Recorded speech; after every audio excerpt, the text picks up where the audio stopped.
Alright, we're going to lay back.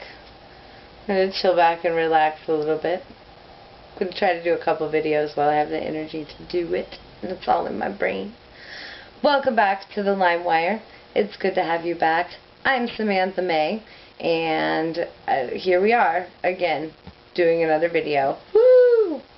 I think that one of the most important things that I could pass on to all of my Lyme friends really quickly that is super important for everybody would be what I consider the top must-haves of any herbal protocol while fighting Lyme disease. Now, this means whether you are on antibiotics, not on antibiotics, in remission, waiting for some doctor to believe you, or whatever's going on. These are things that need to be part of your life, and you need to know what they are, and you need to use them because it will make your life way easier.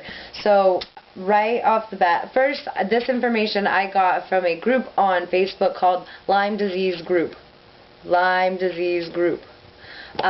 They are a women's only group, and they are based on the Horowitz and Burrascano protocols for treating Lyme and MSIDS, M-S-I-D-S, which is multi-systemic infectious disease syndrome, where you've got lots of co-infections, toxicity issues, mutations, whatnot.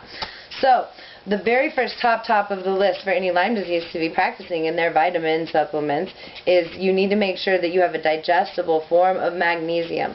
I was really lucky. I just took a 250 capsule, and so many of my crazy, twitchy, crawly, awful neurological symptoms went away.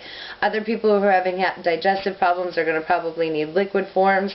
Talk to your LLMD. Talk to other people in your groups about all the different kinds. I don't have that info because I never needed to find out because it worked for me in just the capsule form. But magnesium is really big to help supplement what is being stripped away from your nerves, and it can really help with a lot of the painful neurological symptoms that Lyme causes. Second to that is vitamin C. Vitamin C is given to many Lyme patients in IVs.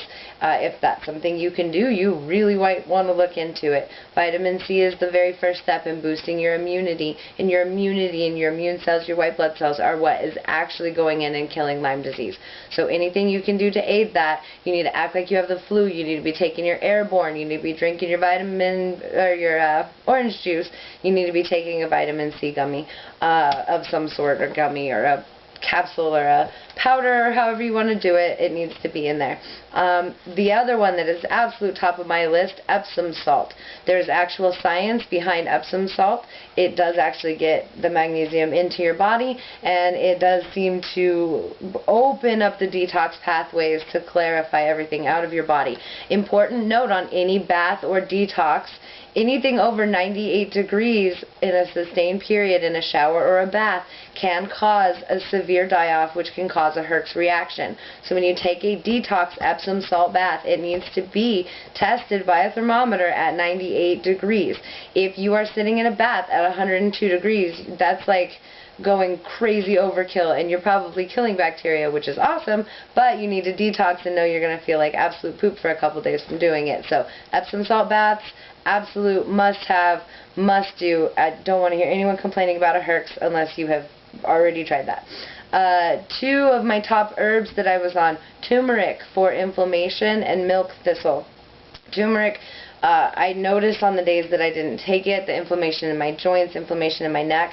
On days when it was really bad, I would double my dosage and be taking up to 6, 9, 10 capsules in a day. It's just an herb. It's not going to hurt you. So turmeric's another one. You have to have it. Milk thistle. Milk thistle is really good for detox, helping the liver, but you cannot take it if you are on Mepron or Malarone or some of the other Babesia medications. So milk thistle specifically, if you have Babesia, you need to kind of know your stuff and how it's going to interact. I just say if you have Babesia, don't take milk thistle, because I don't know anything about it because I don't have Babesia. But if you don't, or if you're not on those meds, or if you've knocked that out, milk thistle, very important. I noticed if I doubled up my dose on really brain foggy days, it would very much clear that out and help with that. So Alka Seltzer Gold is another very important tool in our Lymie medicine cabinet.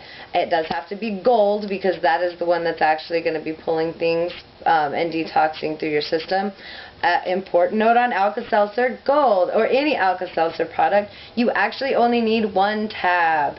Alka-Seltzer, way in the back days, decided that they needed to make more money, so they came up with this really interesting way to double their product sales by putting plop plop fizz fizz into a motto instead of just plop fizz. They made it plop plop fizz fizz, and since then we have all been using twice as much Alka-Seltzer as what we actually need. So just use 1 tab of Alka-Seltzer, and then you have twice as much product to use to get you through what you need when you're detoxing, when you're herxing, and when you're trying to really, really kill this stuff off. Something I don't see mentioned as nearly as often as I think that it should be, especially with all of the dietary restrictions and crazy diets we end up on. Dark leafy greens. Actually eating dark leafy greens and oatmeal will scrub your blood. Oatmeal specifically scrubs your blood like a sponge. Any free radicals, it picks them up. It has to be like your nice natural steel cut oatmeal, so make sure you're not buying like, you know, Quaker sugary packs and thinking you're doing your body any favors. But dark leafy greens and oatmeal are really, really good at cleaning up the blood. So those are 2 things that need to be a staple. I put spinach in my smoothies. I don't even realize it's in there. Anything with a banana you can pair with spinach and they will kind of like mesh each other out. So anytime you make a smoothie, make sure your dark leafy greens are getting in there. Make sure you're having a salad with every single dinner, anything you eat.